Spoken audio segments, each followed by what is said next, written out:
You're about to play an unfinished level from The Last of Us Part 2.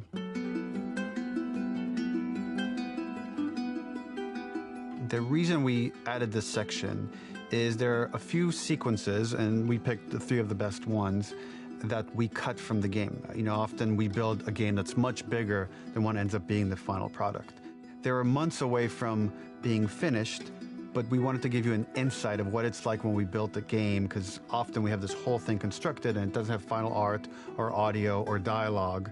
And here you get to see the building blocks of what it's like when we first string a bunch of these levels together. This is the intro to the first deleted level, and this one is the roughest of the 3. We wanted to show more of how Jackson operates. So this is the festival where Ellie ultimately kisses Dina. This sequence would have come very late in the game as a flashback sequence while you're in the farm with Dina. And we wanted to show what is the rest of Jackson doing, and wanted to put on the stick, make it interactive. So you could see when you're outside, there are all these almost like carnival games that you can play. You could mix drinks, you could play with these kids that are playing a sort of clicker Marco Polo, sit down and listen to conversations. And all the different interactions were first or second pass, very, very early passes. The building blocks are there, but nothing is final. And ultimately, while we were very excited by the sequence, it's pretty fun and lighthearted. It just slowed things too much as we're barreling towards the end of the story at this point. So again, reminder, rough, missing audio, missing animation, missing gameplay tweaks, missing dialogue, but pretty representative of what it would have been. So enjoy.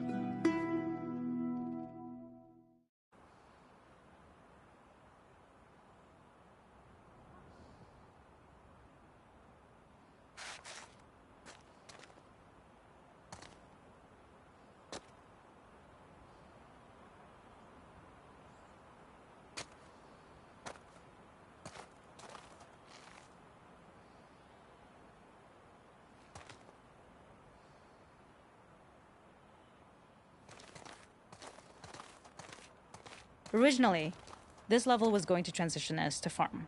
We would go all the way through to the dance, where Ellie and Dina share their first kiss.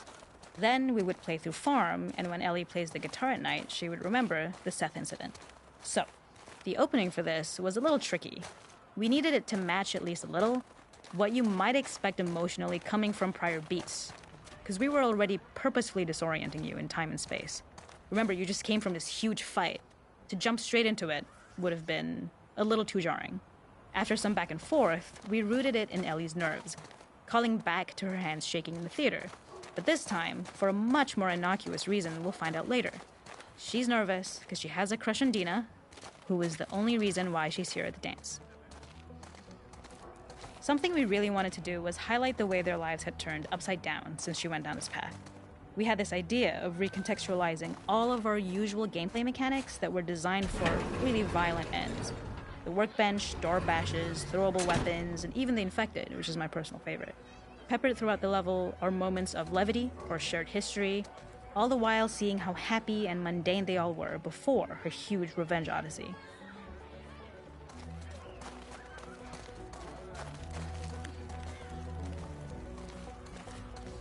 We use our workbench a lot to make a lot of things that kill and maim and hurt people.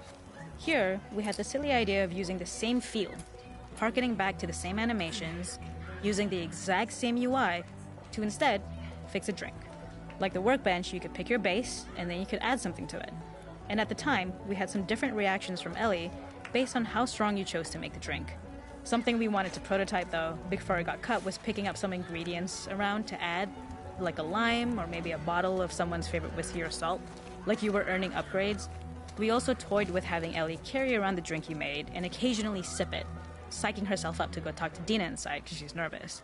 It got too noodly, though, because she would need to keep placing it somewhere before she did anything, so it would have ended up more trouble than it was worth. It is not a festival without one of these throwing games. This one, of course, uses our throwable system where you're often chucking explosive things or stunning things, but for a more wholesome purpose, although some people take this game really seriously. A fun aspect of this is if you did well, you could win a toy here. Ellie would place it in her pocket. If you had done this, you'd find the toy with JJ, the baby, later back at the farm. When we cut this, the toy made it through anyway because it was so cute. It is the same one you see on the tractor at the farm. Ollie the elephant. The makeup artist is pretty simple. It's one of those little in-game scenes we've peppered in to make it feel like Ellie had roots in the town. Hallie, our writer, mentioned that in her mind, an ex-girlfriend of Ellie's tattooed her arm to cover up her scar. So we figured this might be the only time you get to see that. We wanted to hint at it and allude to it and make it feel like there had been so much more that had been happening and so much more that Ellie threw away.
This is one of my favorite sections because I think that it achieves both the slice-of-life aspect of Jackson while also being a stark reminder of how dark the world that they live in really, really is. To attract attention and curiosity, one of the kids was supposed to make this adorable, messed up little clicker impression, and the others would giggle. We tried a version where if you got close enough, the kid might try and follow you a little before turning back. Since clickers are blind and move by echolocation, for this game of messed up tag, Ellie must close her eyes and listen for when the children give themselves away. The thought was that these kids are in relative safety. They still grow up with the dangers of clickers and runners, and all those lessons would embed themselves in the games that they play. When the festival got cut, they tried to preserve this moment and move it to the front of the game where the snowball fight is, as a tutorial. However, being in the headspace of a clicker doesn't really teach you how to deal with them. Eventually, it evolved, and they instead made the snowball fight, which was, I think, way more effective. For me, it's character illuminating that not only does Ellie know this game, she plays along. There's a familiarity with the kids that's really nice to see, especially because it's such a difference from the Ellie we see later, who has a sort of hollow normalcy that she's trying to get with JJ, but kind of fails.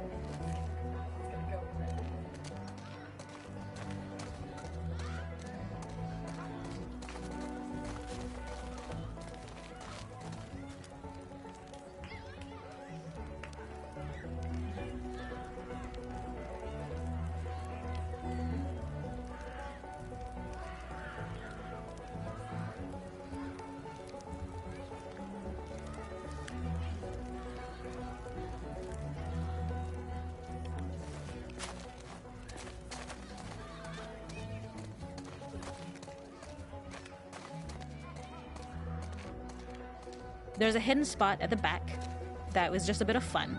It was highlighting Jackson's normalcy with something we would find in a real world. In the back, you would find teenagers finding some alone time with each other in a dark corner of a party. It was rewarding the player for peeking into a hidden corner, but ultimately redirecting them back to the festival. We also had versions of them smoking weed here, despite Maria's consternation, probably having gotten it from Eugene.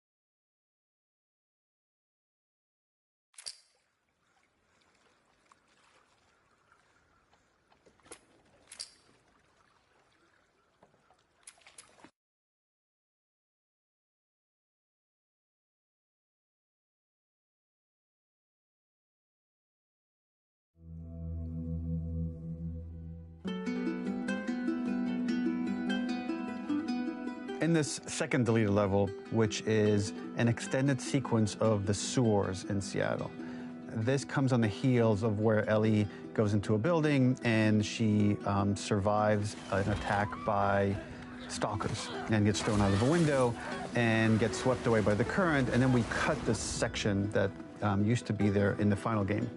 Now you will get to play it. So this was a way to get a bit more interesting puzzles, interesting traversal, figure out how Ellie can navigate the sewers with the fighting current. Ultimately, with a lot of these levels and these sequences, the reason why we cut them were for pacing purposes. But here it is for you in this very kind of raw form that part of it will feel finished, parts of it will feel like assets are missing as far as audio, animation won't be final. But it's a glimpse into what a game looks like when it's months away from finishing. Enjoy.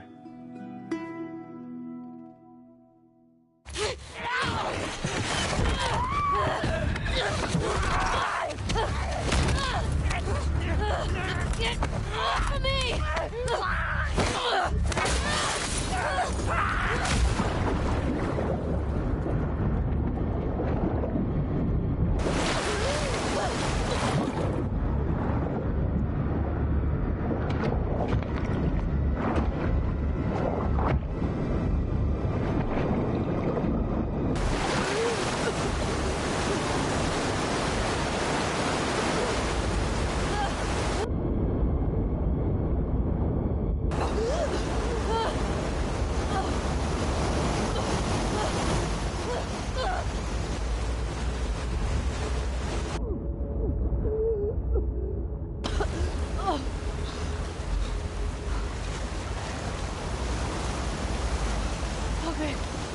Okay.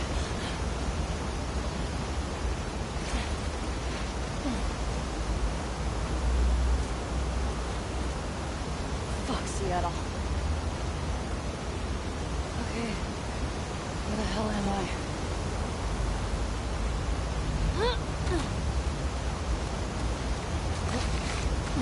The ladder acts as an immediate goal for the player, but being able to climb out is not going to be so easy. Fucking To kidding keep me. levels interesting and engaging, we alternate between positive and negative values the player experiences. Here, it's Okay. a positive to have found a ladder, Gotta be another way but then out. a negative to discover it's not the solution. But then another positive to identify the next short-term goal of the doorway. By alternating between these opposing values, we give players what they expect, but not how they expect it.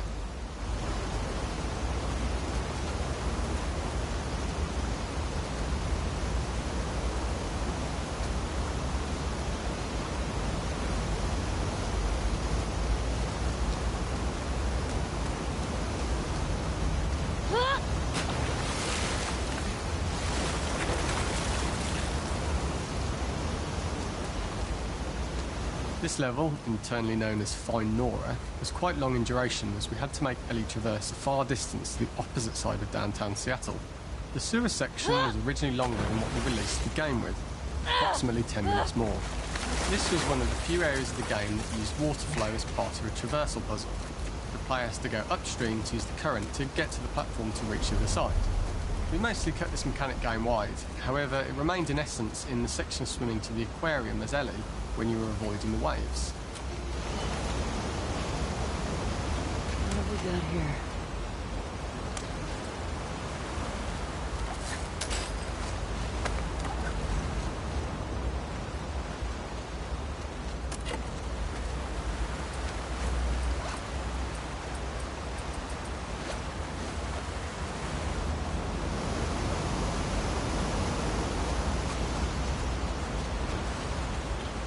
When players reach the doorway and enter into the room, they're faced with a dead end. The real reason for this dead-end room is that on the reversal when exiting back out of the doorway, players are faced with the route onwards. A pipe that they'd not been able to see when they were swept past it on the way in, and something that was hidden from view when on the side platforms. The intention here being that the only option is to go off the standard path in order to search for a way out.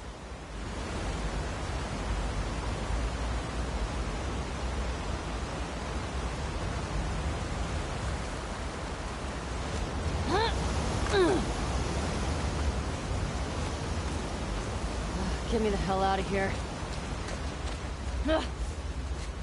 Throughout the rest of the level, we also used light to indicate to the player that they were heading in the right direction. At each turn, however, we blocked the direct route forward. Players would know that they just have to keep finding alternative paths, promoting those feelings of being desperate and trapped.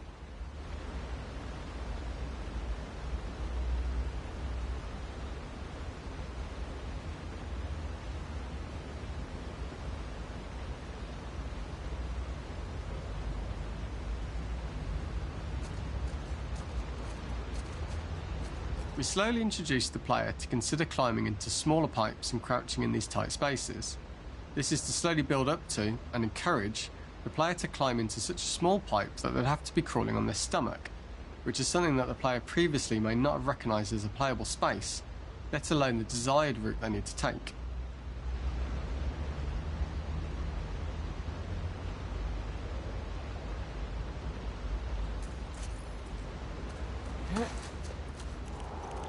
Up and out. Just keep going up and out.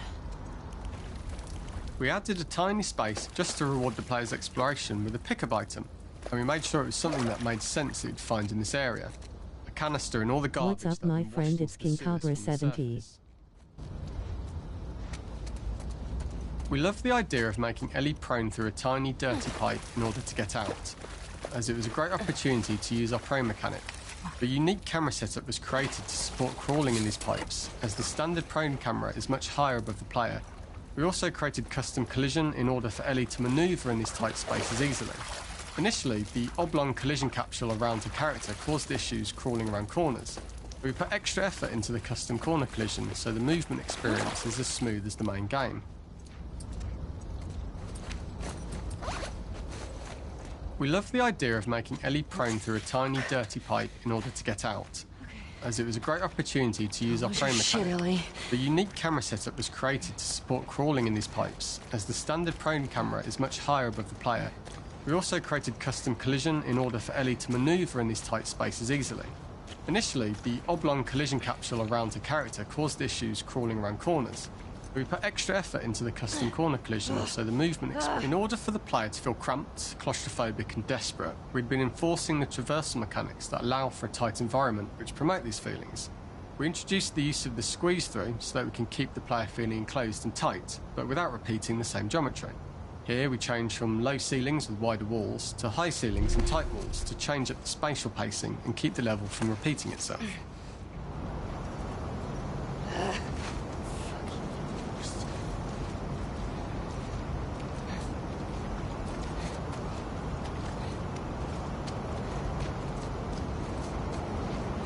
Shitty place to die.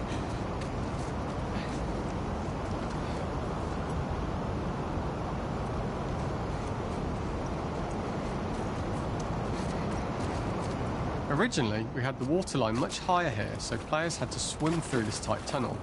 However, from watching user test feedback, it was occasionally causing people to discount the route entirely and turn back on themselves. So to avoid any risk of this happening in the final game, we present a lower water level so the tunnel is easy to see and commit to using.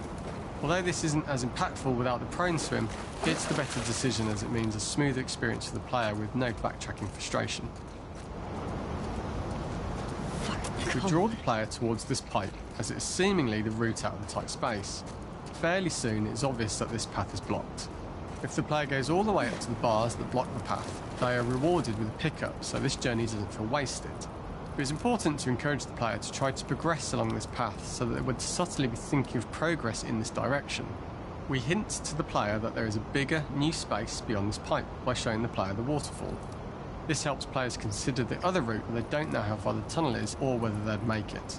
As we surface from the water and over the crest of the slope, we reveal what is further in this tunnel. A clicker that has sprouted and the fungus has grown on the sides of the pipe. It was great to see people who user tested this area becoming increasingly worried as we forced the player to squeeze past the fungus and inches away from the clicker's face, all the time not being sure whether the clicker might be alive or attack them. Although we aren't as cruel as to force a clicker attack in such close proximity, we do have a payoff for this moment. This clicker momentarily turned into Joel to show Ellie's PTSD from what happened to Joel at the start of the game. Ultimately, we decided to save this moment for the farm level, as it was more impactful there because it could become the centrepiece of that experience. Whereas in the sewers, we weren't able to make it as much of a narrative point and give it the breathing room and reaction time that it deserves, given the tight space.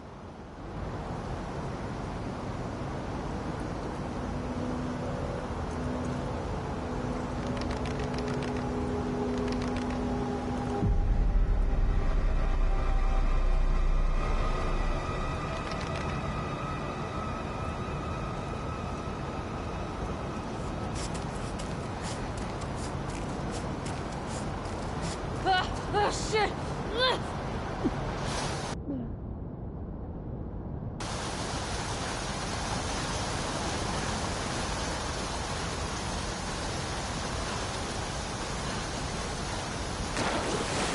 For the final section, we eventually opened you out into a wider area as you traverse through such tight spaces leading up to this. So changing the environmental pacing makes it begin to feel like we're coming to the end of Ellie's ordeal. An earlier iteration used the current that we'd shown at the start for a slightly tougher traversal puzzle to conclude the sewers. The ladder was clearly visible from most of the area, but the player was faced with a fast-flowing torrent of water they couldn't cross. If the player attempted to jump into the water, they were not able to swim across the ladder due to the water's speed. But instead, they had to traverse the pipe running along the top of the space in order to get across the water.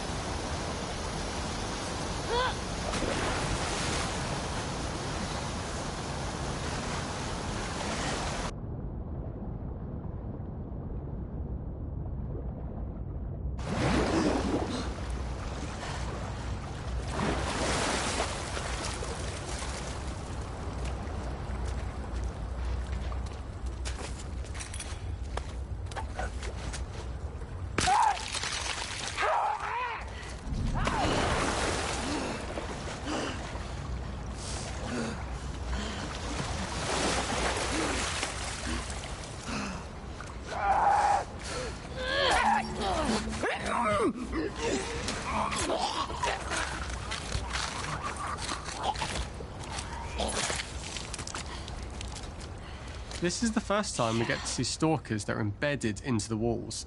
So this optional room is a nice little early extra that the player gets if they explore. We also use the pickups to lure players over to be close enough to trigger the stalker's attack. This caused quite a few jump scares with user testers who played our game before its release.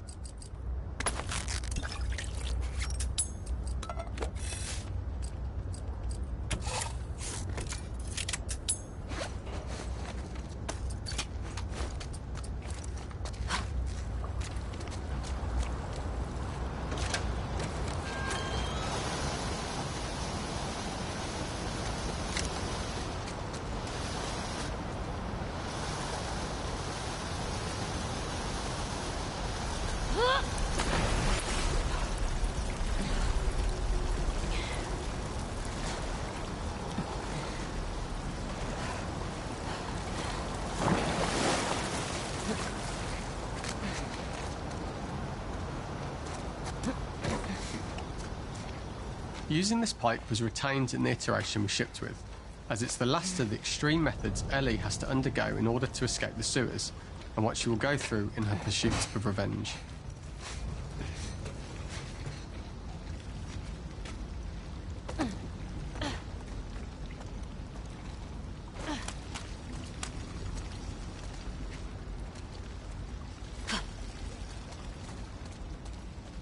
The last ladder climb is quite lengthy, and although we could have trimmed it down to a shorter climb, we liked how this last segment of the journey built anticipation for whether there was success at the top or not after all you've been through.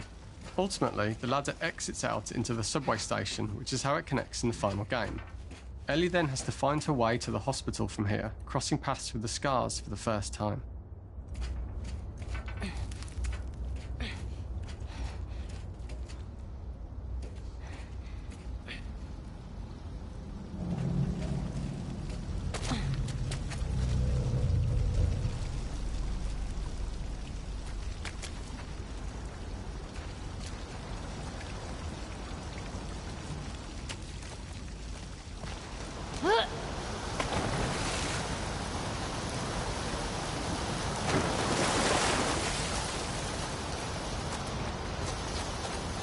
For the final section, we eventually opened you out into a wider area as you traverse through such tight spaces leading up to this.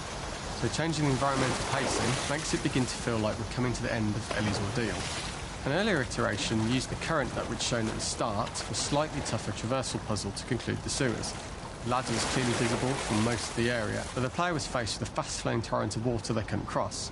If the player attempted to jump into the water, they were not able to swim across the ladder due to the water. Using this pipe was retained in the iteration we shipped with, as it's the last of the extreme methods Ellie has to undergo in order to escape the sewers, and what she will go through in her pursuit of revenge. The last ladder climb is quite lengthy, and although we could have trimmed it down to a shorter climb, we liked how this last segment of the journey built anticipation for whether there was success at the top or not after all you've been through. Ultimately, the ladder exits out into the subway station, which is how it connects in the final game. Ellie then has to find her way to the hospital from here, crossing paths with the scars for the first time.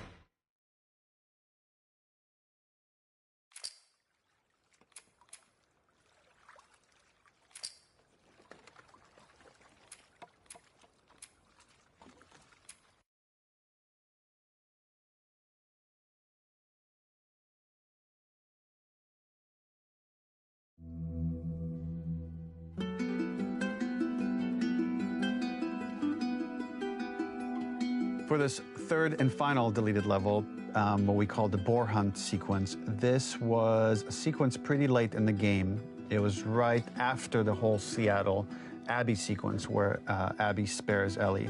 And then we wanted to come back into Ellie's story, but keep it a bit mysterious of how much time has passed, where is Ellie now? So we're coming in on Ellie and she's following a trail of blood.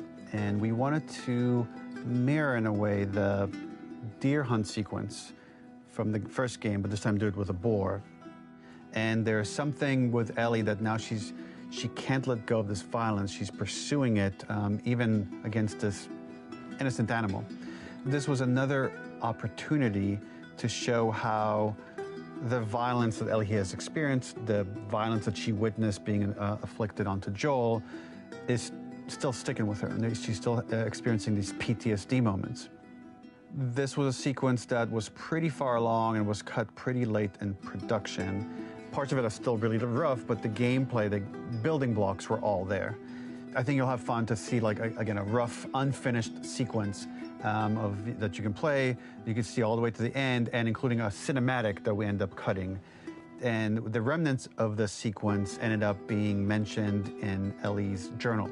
So this part of the story that we developed still made its way into the game as kind of optional stuff that you could read about, but here you get to experience it. So as a reminder, this is pretty rough, months away from being finished, but you get to see it now.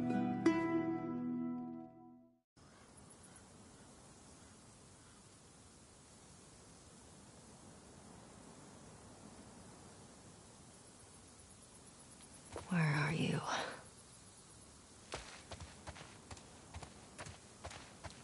So the boar hunt was one of the hardest levels for me to work on. It was a huge challenge with the systems that we had, and we kept trying, but it never felt quite right.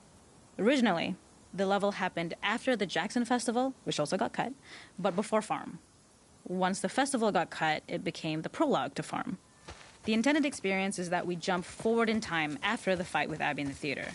We don't know where Dina is. We likely assume she's dead because she was just bleeding out. Ellie is alone. Her hair is short. So maybe this is the future or the present. And she's hunting. Hunting who? Abby still?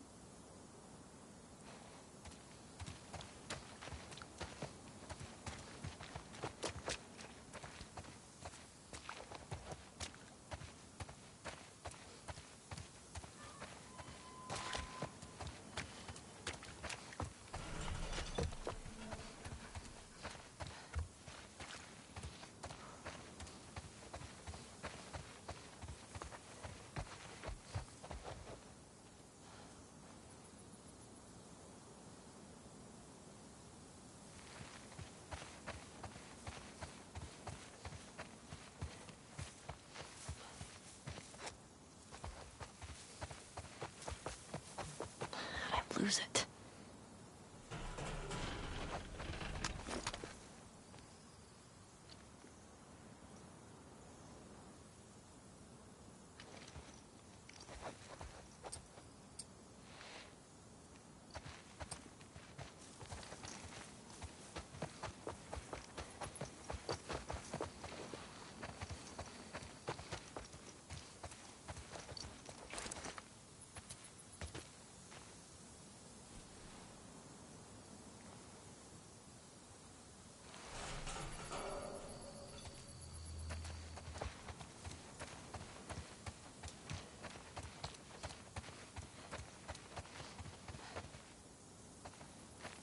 Where's the blood?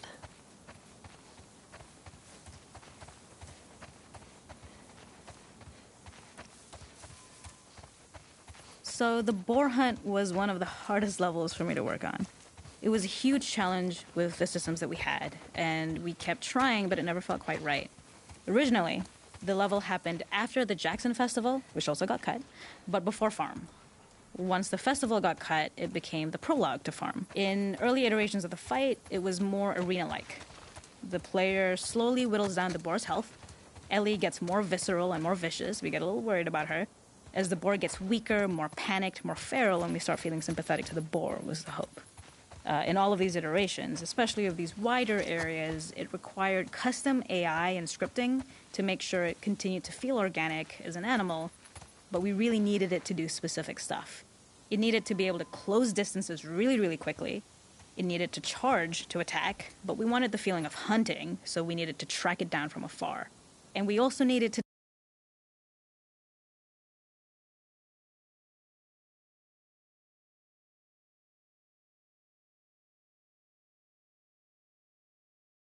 discourage the player from attacking the boar when it's that close, or it would kind of turn into this melee kerfuffle.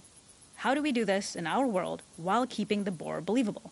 We must have gone through 5 or 6 iterations of the boar fight and all, and every single time it changed pretty drastically.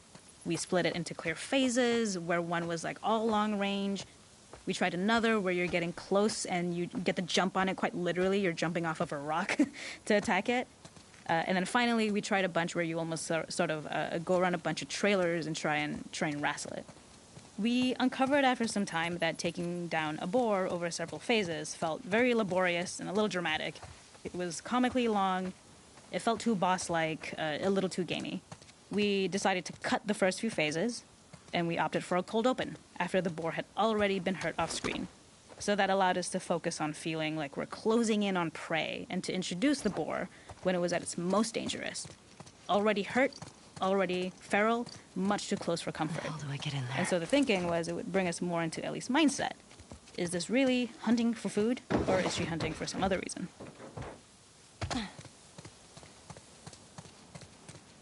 The gas station was built to highlight the boar's destructiveness. Since it's cramped, the boar feels larger. We also feel trapped with it, but perhaps it's trapped with us. When it charges, it gets to us quickly, so we must be on our toes. This made it more aligned with Ellie's sort of hunting for trouble mindset. Listening. Could you spot it before it saw or heard you? And could you get a shot off quickly enough so you could dodge out of the way? Or is the shot worth the cost after? It feels like a gamble. By the end of the fight, everything would likely be in shambles. The boar would burst through the back, and Ellie would follow it and finally enact revenge.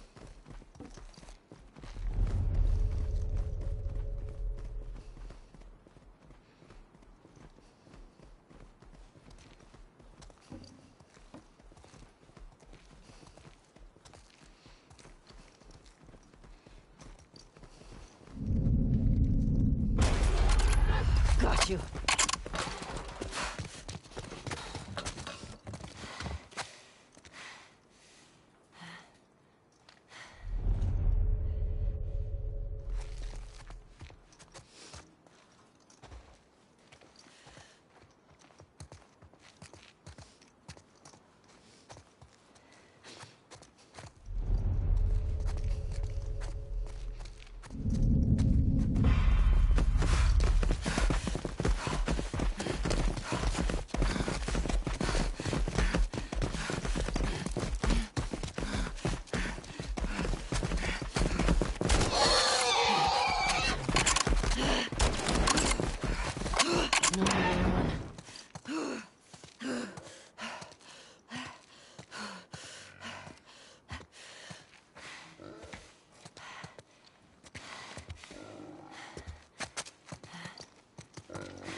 The boar kill was supposed to be anything but glorious, with the boar whimpering.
Let's get moving.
save him.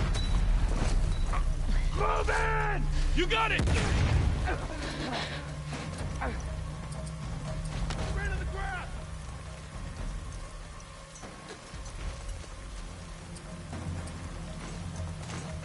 God, she's gone! Over here!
Don't let her escape!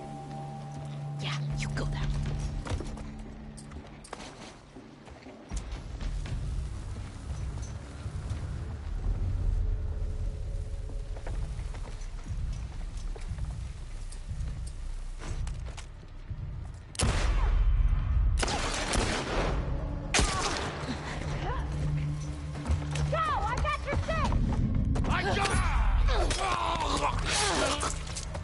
That's right.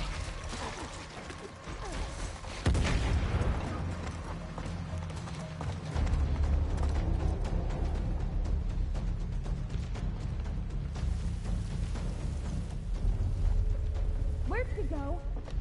Find where she's hiding.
Thank God.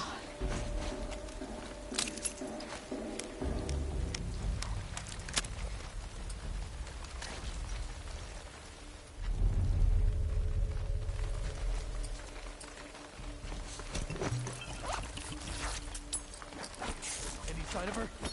Not finding anything.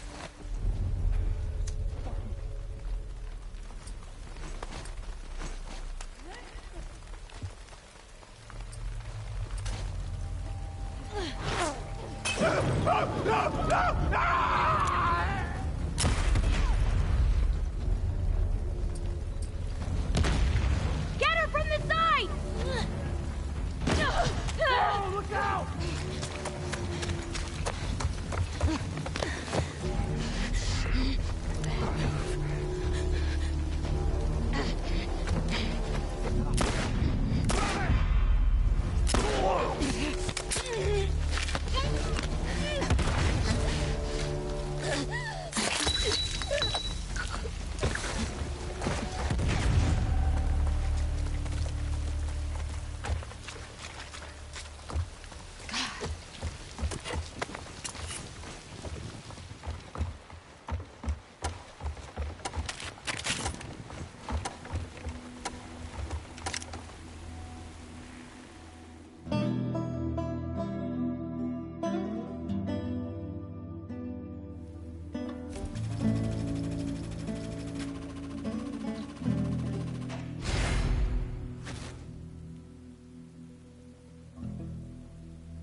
That's right.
All right.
Find her, quick!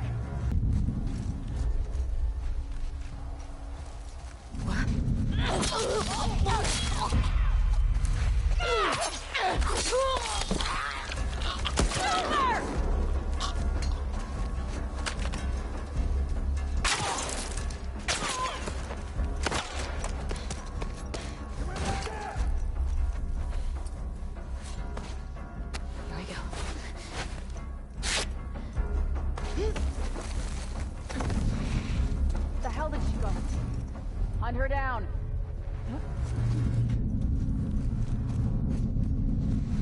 Is that her? Emma, go see what's up.